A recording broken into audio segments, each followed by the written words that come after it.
One Saturday morning, several acolytes at St. Francis Episcopal Church came together to make this acolyte training tape. While it was filmed in an empty church, all of the directions will be the same as on any Sunday celebration. Each acolyte team consists of a crucifer and 2 people who carry torches. Each torchbearer has one of 2 roles. Server acolyte is primarily concerned with what goes on at the altar. The rail acolyte is concerned with what happens at the altar rail. Remember to put a Sunday bulletin at your seat before the service begins. At times when you are not busy during the service, be sure and use your prayer book. Even though you will be active during much of the liturgy, it's very important to remember that you too can worship God during this service. Arrive and be vested 15 minutes before the service begins. Be sure to wear dark leather shoes and not tennis shoes. Check the vestments of your partners for correct positioning of clothes. For instance, ensure that the collar is tucked into the top of the cassock. Be sure that the cotta is straight and smoothed out, and that the cross is being worn. The altar candles are lit at least 5 minutes prior to the service by the crucifer or someone whom she or he designates. Light the taper before entering the sanctuary and proceed to the epistle side of the altar. The epistle side is where the credence table is kept. Light that candle first, then proceed in front of the altar, stopping for a moment to reverence the cross, and then move on to the candle on the gospel side and light that candle. Now extinguish your taper and place it behind the granite upright partition on the epistle side. This is where the processional cross is kept. Move around the partition and remove the processional cross from the stand. Proceed down the communion rail, stopping for a moment to reverence the cross, and then continue out of the chancel to begin the processional. The processional party is formed under the portico with the crucifer and acolytes at the front of the procession. The celebrant will usually offer a prayer. After the prayer, move to the inner door of the narthex. A priest will then press the buzzer, which signifies to the organist that we are ready to begin the processional hymn. As soon as the processional hymn begins, the crucifer proceeds down the aisle at the front of the procession. Notice the correct way to hold the cross. The wooden staff of the cross is held with the lower hand around the grip and the upper hand at a comfortable and stable reach above. Hold it just in front of your body. The bottom of the staff should be at least 12 inches above the floor. The staff should be held straight and not tilted to either side or leaning forward. Be sure the face of the cross is facing directly forward also. Both the acolytes should follow side by side, one step behind the crucifer. The candles should be held in front of your body and held straight as the cross is held. Remember that the candles are filled with flammable oil and must be held upright at all times. Be sure and watch your step as you proceed up the steps into the chancel. The crucifer stops at the center of the altar rail, and the acolytes immediately behind until the choir has moved past the center of the rail.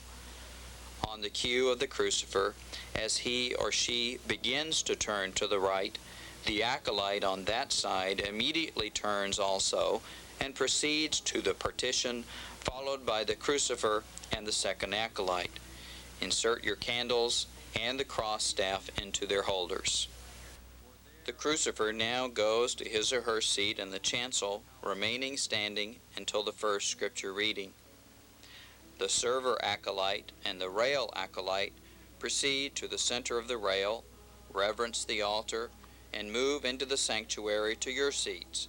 Remain standing there until the first scripture reading begins also. The server sits on the epistle side, where the credence table is located, and the chair closest to that table. The rail acolyte sits in the chair on the gospel side of the altar, where the offertory plates are located on a table. Your chair is not the purple one, that's for the bishop. Your chair is the smaller red one. At all times during the service, please try to sit still. Once you are seated, locate your bulletin and start following the order of service.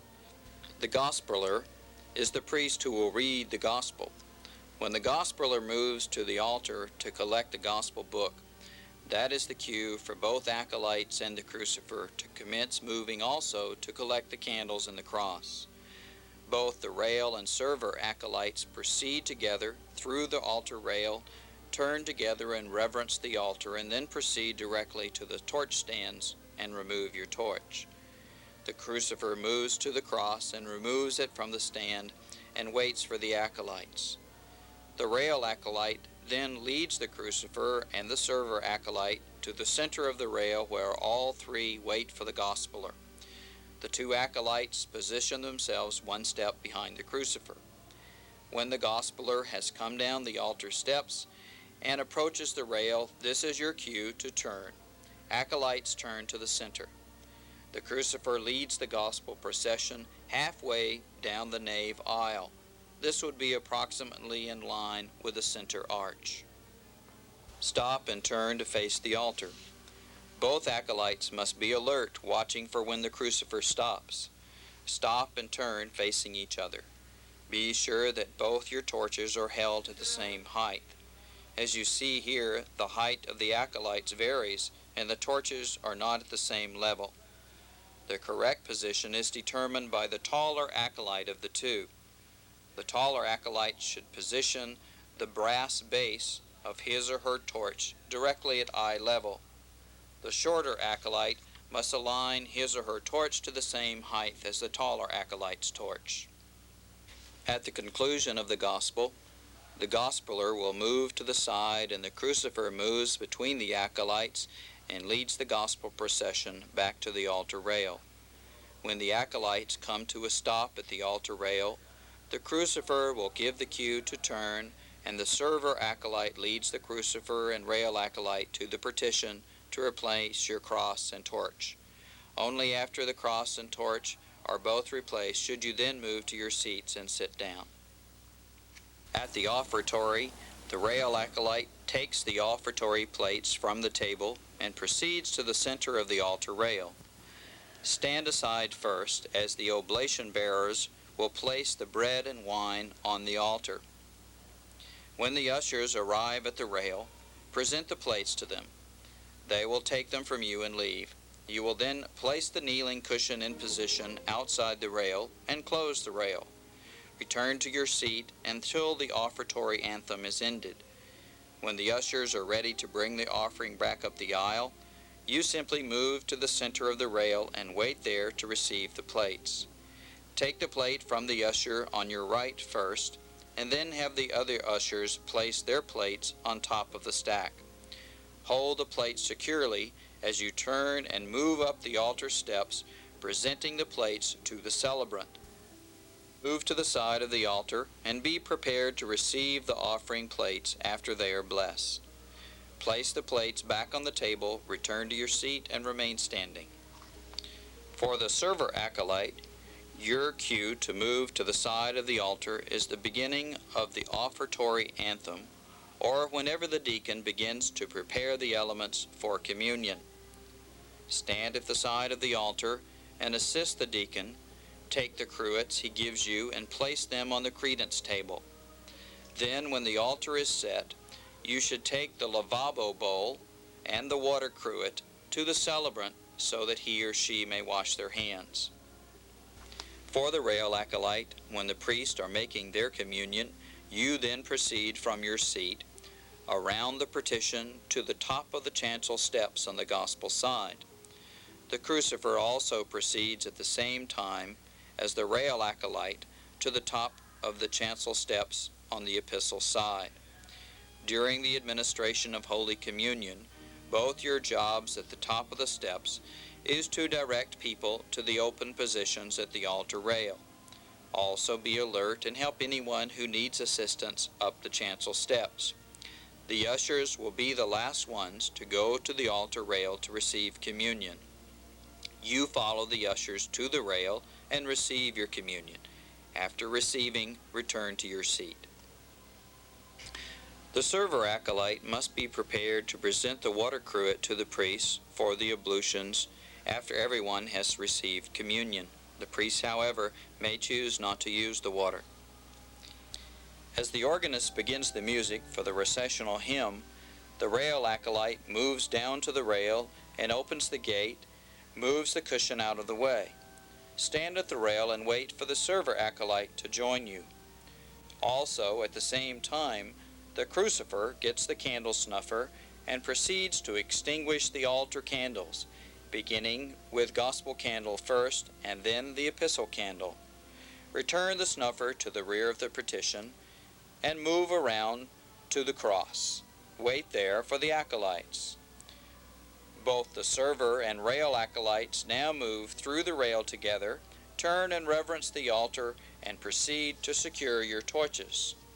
From here, the crucifer and both acolytes proceed directly to the top of the chancel steps, not to the rail, turning and facing the altar. Wait for the choir to meet you at the top of the steps.